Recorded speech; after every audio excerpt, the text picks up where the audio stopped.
പിതാവിൻ്റെയും പുത്രൻ്റെയും പരിശുദ്ധാത്മാവിൻ്റെയും നാമത്തിൽ തന്നെ എല്ലാവർക്കും ഇരിക്കാം. നാം ഇന്ന് സുവിശേഷ ഭാഗമായി വായിച്ചു കേട്ട വിശുദ്ധ മർക്കോസ് എഴുതിയ സുവിശേഷം 10-ാം അധ്യായം 43-ാം വാക്യം. നിങ്ങളിൽ മഹാനാകുവാൻ ഇച്ഛിക്കുന്നവനെല്ലാം നിങ്ങളുടെ ശുശ്രൂഷക്കാരൻ ആകണം. നിങ്ങളിൽ മഹാനാകുവാൻ ഇച്ഛിക്കുന്നവനെല്ലാം നിങ്ങളുടെ ശുശ്രൂഷക്കാരൻ ആകണം. ദൈവ തിരുനാമം വാഴ്ത്തപ്പെടുമാറാകട്ടെ. വിശുദ്ധ യാക്കോബിൻ്റെ നാളായ ഇന്ന് മഹായിടവക ദിനമായി നാം ആഘോഷിക്കുകയാണല്ലോ. സ്പീച്ച്ലി ബിഷപ്പിനെ ഓർക്കുന്ന ഒരു ദിനം കൂടിയായി. സ്പീച്ച്ലി ബിഷപ്പിനെ ഓർക്കുമ്പോൾ ഞാൻ അദ്ദേഹത്തിൻ്റെ ചരിത്രം ശ്രദ്ധിച്ചു. 1836 അദ്ദേഹം ജനിക്കുന്നത്. ലഭിക്കാവുന്ന നല്ല വിദ്യാഭ്യാസം ലഭിച്ചു. മിഷണറിമാരെ പറ്റി ഓർക്കുമ്പോൾ നമ്മൾ കാണുന്നത്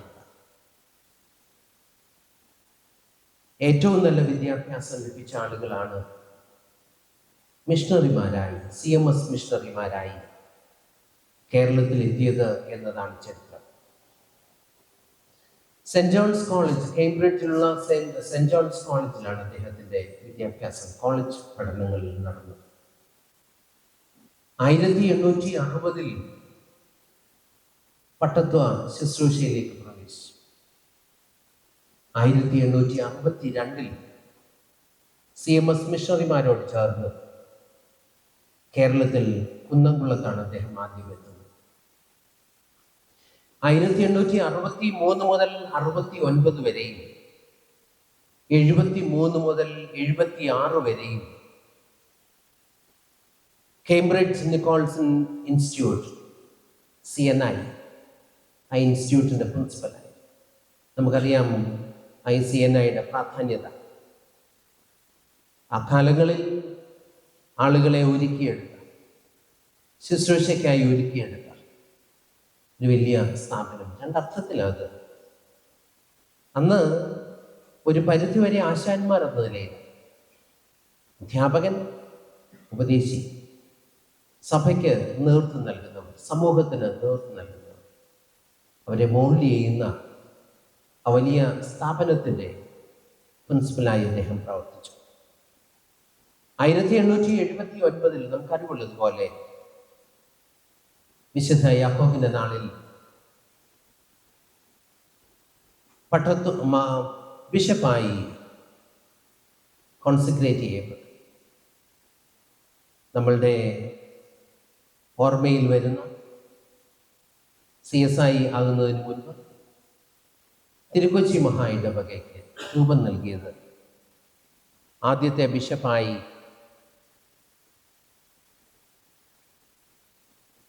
അവരോധിക്കപ്പെട്ടതിനെ തുടർന്ന് അവിടെയാണ് നമ്മുടെ ചരിത്രം ആരംഭിക്കുന്നത്. അവിടെ മുതൽ നമ്മുടെ ചരിത്രം ആരംഭിക്കുക CSI ആകുന്നതിന് മുൻപ്. ഈ ഒരു വലിയ ചരിത്രത്തിന്റെ ഭാഗം 146 വർഷങ്ങൾ പിന്നിടുന്നു ഈ മഹായിടവയ്ക്ക് രൂപം പ്രാപിച്ചിട്ട്. 1947 CSI സഭ രൂപം പ്രാപിച്ചപ്പോൾ മധ്യകേരള മഹായിടവക എന്ന് തിരുക്കൊച്ചി മഹായിടവക പുനർനാമകരണം ചെയ്യപ്പെട്ടു. അപ്പോൾ ഒരു നീണ്ട ലെഗസിയാണ് നമുക്ക് മഹായിടവക എന്ന നിലയിൽ ഓർപ്പിക്കുവാൻ. ആ ഒരു വലിയ ചരിത്രത്തിന്റെ ഭാഗമാകും കൂടിയാണ് നാം ഇന്ന് വായിച്ച വേദഭാഗം. 2 ശിഷ്യന്മാരെ ഓർമ്മപ്പെടുത്തുന്നു, യാക്കോബിനെയും യോഹന്നാനെയും. ദൈവവേലയ്ക്കായി അഥവാ യേശു കർത്താവിനോട് വിളിച്ചു ചേർക്കപ്പെട്ട ചരിത്രം നമുക്കറിയാം. മത്തായിയുടെ സുവിശേഷം 4-ാം അധ്യായം വായിക്കുമ്പോൾ അതിൻ്റെ 18 മുതൽ 22 വരെയുള്ള വാക്യങ്ങളിൽ അത് വ്യക്തമാക്കുന്നു. സബദിയുടെ മക്കൾ എന്നറിയപ്പെടുന്നു. അവരവിടെ കാണുന്നത് എന്താ? അപ്പനായ സെബദിയോട് ചേർന്ന് പടകിലിരുന്ന് വലം നന്നാക്കിക്കൊണ്ടിരുന്ന രണ്ട് സഹോദരങ്ങളെയാണ്. ഈ സഹോദരങ്ങളെ യേശു കർത്താവ് വിളിക്കുന്നു തന്നോട് ചേരുവാൻ, ശുശ്രൂഷയുടെ ഭാഗമാക്കുവാൻ, കഷ്ടതയ്ക്കായി ത്യാഗം ഏറ്റെടുക്കുവാൻ വിളിക്കുന്ന വലിയ ഒരു വിളിയുടെ ഭാഗമാണ്. ആ പിതാവിനോട് ചേർത്തുള്ള ശുശ്രൂഷ ഒരു പ്രവർത്തന കാലഘട്ടം, ഒരു ട്രെയിനിങ് പീരീഡായ ഞാൻ അതിനെ കാണുവാൻ ശ്രമിച്ചു. 3 തലങ്ങളിൽ അവരുടെ പ്രവർത്തനങ്ങളെ വിലയിരുത്തിക്കൊണ്ട് പെട്ടെന്ന് മുൻപോട്ട് നീങ്ങുക. നമുക്ക് സമയം ഇന്ന് വളരെ പരിമിതമാണല്ലോ. ഞാൻ ആ ഭാഗത്ത് കണ്ടത്, അപ്പനോട് ചേർന്ന് ഈ മക്കൾ തങ്ങളുടെ വേലയിൽ, പിതാവിൻ്റെ വേലയിൽ പങ്കാളികളാകും. ഈ കാലത്ത് മാതൃകയാക്കേണ്ട ഒരു ചരിത്രമാണ്. പലപ്പോഴും മാതാപിതാക്കളുടെ അധ്വാനങ്ങളിൽ പങ്കുചേരുവാൻ അടുത്ത തലമുറ വിമുഖത കാണിക്കുമ്പോൾ ഇവിടെ കാണുന്നത് ഒന്ന് ഡിഗ്നിറ്റി ഓഫ് ലേബർ, തൊഴിലിൽ മഹത്വം കാണുന്ന 2 പേരെയാണ്. പിതാവിനോടൊപ്പം ആ പടകിലിരുന്ന് വലം നന്നാക്കുന്ന യാക്കോബിനെയും യോഹന്നാനെയും ആ ഭാഗത്ത് ദർശിക്കുന്നു. 2, ദ ഡിഗ്നിറ്റി ഓഫ് യൂണിറ്റി, ഐക്യതയുടെ പ്രാധാന്യത. കുടുംബ ബന്ധങ്ങൾ ഇന്ന് ശിഥിലമായി കൊണ്ടിരിക്കുന്ന ലോകത്തിൽ ചെറിയ ചെറിയ കാരണങ്ങളുടെ പേരിൽ സാഹോദര്യ ബന്ധങ്ങളെ വലിച്ചെറിയുന്ന ലോകത്തിൽ നമ്മൾ ജീവിക്കുക. തനിക്ക് വേണ്ടി മാത്രം എല്ലാം സ്വന്തമെന്ന് കരുതുവാൻ ശ്രമിക്കുന്ന ഒരു ലോകത്തിൽ ജീവിക്കുമ്പോൾ യാക്കോബിന്റെയും യോഹന്നാന്റെയും ജീവിതം നമുക്ക് കാണിച്ചു തരുന്നത് ഐക്യതയുടെ, ഒരുമയുടെ, ഒത്തുചേരലിന്റെ മഹത്വത്തെ പറ്റി. ഇത് കുടുംബ ബന്ധങ്ങൾ മാത്രമല്ല, ഇന്നൊരു സഭയായി നിൽക്കുമ്പോഴും നമ്മയും ഓർമ്മപ്പെടുത്തേണ്ടത് തന്നെയാണ്. ചേർന്ന് നിൽക്കേണ്ടതിന്റെ ആവശ്യകത, താൻ പൊരുമയ്ക്ക് വേണ്ടി നിൽക്കുന്നതിന് പകരം ഒന്നിച്ചു നിൽക്കാൻ, ഒന്നിച്ച് മുന്നേറുവാൻ്റെ ആവശ്യകത, അതിൻ്റെ മഹത്വം എത്ര വലുത് എന്ന് യാക്കോബും യോഹന്നാനും ഓർമ്മിക്കുക. 3ാമത് ആ ഭാഗത്ത് കാണുന്നത് ദ സെൻസ് ഓഫ് റെസ്പോൺസിബിലിറ്റി, ഉത്തരവാദിത്വത്തെ പറ്റിയുള്ള ഉത്തമമായ ബോധ്യമായിരുന്നു അവരുണ്ടായിരുന്നത്. അവരുടെ ജോലിയുടെ മഹത്വം, ഐക്യതയോടെ മുന്നേറേണ്ടതിന്റെ പ്രാധാന്യത, അതോടൊപ്പം തന്നെ സെൻസ് ഓഫ് റെസ്പോൺസിബിലിറ്റി, ഉത്തരവാദിത്വത്തെ പറ്റിയുള്ള ബോധ്യം. ഇന്നത്തെ ലോകത്തിന്റെ പ്രത്യേകത, അധികാരങ്ങൾ വേണം, അവകാശങ്ങൾക്ക് വേണ്ടി വാദിക്കും, പക്ഷെ പലപ്പോഴും ഉത്തരവാദിത്വങ്ങൾ നിർവഹിക്കുന്നതിൽ പിന്നോക്കം പോകുന്നു എന്നുള്ളതല്ലേ. എല്ലാ മേഖലകളിലും, സഭയിൽ മാത്രമല്ല, സഭയിൽ അത് സജീവമായി കാണാൻ സാധിക്കുമെങ്കിലും നമ്മൾ പലപ്പോഴും കാണുന്നത് എന്താ? സമൂഹത്തിലും ഇത് തന്നെയല്ലേ കാണുന്നത്. നമ്മുടെ ഇലക്ഷനുകളൊക്കെ ഒന്ന് ആലോചിച്ച് നോക്കി. ആദ്യത്തെ നോമിനേഷൻസ് വരുമ്പോൾ എന്തൊരു ഇടിയാണെന്നറിയാം. നോമിനേഷൻസിനാണ് ഇതിലെത്തിക്കാൻ, കുറച്ച് കഴിയുമ്പോഴും കമ്മിറ്റി കൂടാൻ ആളുകൾ തികയത്തില്ല. ആ ഒരു സ്ഥിതിയാണ് ഇന്നുമുള്ളത്. കഴിഞ്ഞ കമ്മിറ്റികളിൽ ഞാൻ സെക്രട്ടറിമാരോട് ആവശ്യപ്പെട്ടു, ഇത്രയും ആളുകൾക്ക് നോട്ടീസ് കൊടുക്കണം, 4 കമ്മിറ്റികളിൽ വരാതുണ്ട്, ഇനിയും വന്നില്ലെങ്കിൽ, കാരണം ബോധിപ്പിച്ചില്ലെങ്കിൽ റിമൂവ് ചെയ്യേണ്ടി വരുമെന്ന്. ബാക്കി കമ്മിറ്റികളിലെടുത്താൽ അതൊക്കെ തന്നെ സംഭവിക്കും. എന്താ പറയുവാൻ ശ്രമിച്ചത്? നമ്മൾ പലപ്പോഴും സ്ഥാനമാനങ്ങളെ പറ്റി ചിന്തിക്കും, പക്ഷേ നമ്മുടെ ഉത്തരവാദിത്വങ്ങളെ പറ്റി ചിന്തിക്കാറില്ല. കുടുംബങ്ങളിലും ഇതൊക്കെ തന്നെയല്ലേ കാണുന്നത്. അതുകൊണ്ട് ഒരു കറക്ഷൻ ആവശ്യമാണ് എന്ന് നമ്മളെ ഓർമ്മപ്പെടുത്തുന്ന ഒരു ദിവസം കൂടി. ജോലിയുടെ മഹത്വം. നമ്മൾ ജോലി തേടി വിദേശ രാജ്യങ്ങളിലേക്ക് പോകും, എന്ത് ജോലിയും ചെയ്യുവാൻ നമ്മൾ തയ്യാർ. എന്ത് ഡിസിപ്ലിൻഡ് ആണെന്ന് അറിയാൻ പറ്റും. ആ ഡിസിപ്ലിൻഡ് ആയ ആളുകൾ നാട്ടിലെത്തുമ്പോഴോ, അപ്പോൾ നമ്മൾ എവിടെയൊക്കെയാ തിരുത്തലുകൾ ആവശ്യമുള്ളത് എന്ന് യാക്കോബും യോഹന്നാനും തൻ്റെ ആദ്യകാല ജീവിതങ്ങളിലൂടെ നമ്മളെ ഓർമ്മപ്പെടുത്തുന്നു. മുന്നോട്ട് നീങ്ങട്ടെ. ഈ ഒരു വലിയ യാഥാർത്ഥ്യത്തിൽ നിന്നുകൊണ്ട് ചിന്തിക്കുമ്പോൾ ഇങ്ങനെയുണ്ടായിരുന്ന 2 പേരെയാണ് വിളിച്ചത്. ഒത്തിരി ബലഹീനതകളുണ്ട്. മാനുഷികമായ എല്ലാ ബലഹീനതകളും ഒരു ഭാഗത്തുള്ളവരെ തന്നെയാണ് യേശു കർത്താവ് തന്റെ ശിഷ്യന്മാരായി വിളിച്ചത്. അങ്ങനെ വിളിച്ച് ഈ വേലയുടെ ഭാഗമാക്കി കൂടെ നടന്നവരാവൻ, ക്രിസ്തുവിനോട് ചേർന്ന് നടന്നു, ക്രിസ്തുവിനോട് ചേർന്ന് ചിന്തിച്ചത്, ക്രിസ്തുവിനോട് ചേർന്ന് പ്രവർത്തിച്ചവർ. ആ ഒരു വലിയ ചരിത്രമാണ് പിന്നീട് വരുന്നത്. അതിനുശേഷവും വ്യത്യസ്തമായി ചിന്തിക്കുന്നതിന് ശ്രമിക്കുന്ന ഒരു സാഹചര്യത്തിലേക്ക് അവരെത്തുന്നു. ഈ വർഷത്തെ പട്ടക്കാരുടെ പഠനത്തിനും ചിന്തയ്ക്കുമായി എടുത്ത ചിന്തയുടെ മേജർ പോർഷൻ എന്ന് പറയുന്നത് സമർപ്പണവും സ്ഥാനഭ്രംശവും എന്നുള്ളത്. ഞാനിതിനെ അതുമായി ഒന്ന് കണക്ട് ചെയ്ത് കൂടെ പെട്ടെന്ന് നീങ്ങി.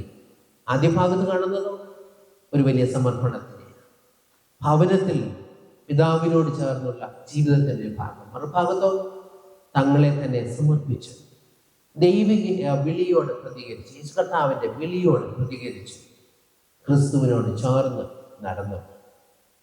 എന്നാൽ ഇടയ്ക്കുണ്ടാകുന്ന ഒരു സ്ഥാനഭ്രംശത്തെയാണ്, മാനുഷികമായി ഉണ്ടാകാവുന്ന ഒരു ബലഹീനതയെ തന്നെ ചൂണ്ടിക്കാണിക്കുക. അവിടെ എന്താ സംഭവിക്കുന്നത്? അവിടെ വരുമ്പോഴേ കാണുന്നത് അവരുടെ ദർശനത്തിലുള്ള വ്യതിചലനം, സ്ഥാനഭ്രംശം. ഇതിനെപ്പറ്റി ചേഞ്ച് ഇൻ ദെയർ വിഷൻ. ഒരു വലിയ ദർശനത്തോടെ ഈ ദൈവവിളി ഏറ്റെടുത്തുകൊണ്ട് ഇറങ്ങി. പട്ടക്കാരും ഉപദേശിമാരും മാത്രമല്ല, ബിഷപ്പും മാത്രമല്ല ഈ ദൈവവിളിയുടെ ഭാഗമാകുന്നു. ഓരോ ക്രിസ്ത്യാനിയും, ഓരോ വിശ്വാസിയും ദൈവത്താൽ വിളിക്കപ്പെട്ടവരാണെന്നുള്ള ബോധ്യമുണ്ടാകും. നമ്മയെല്ലാം ഓരോരോ വ്യത്യസ്തമായ ദൗത്യം ഏൽപ്പിച്ച ലോകത്തിലാക്കുന്നു. പക്ഷേ ഇൻ ദ ലോങ് റൺ ജീവിതത്തിൽ സംഭവിക്കാവുന്ന മാനുഷികമായ ഒരു പരാജയമാണ് ചേഞ്ച് ഇൻ വിഷൻ.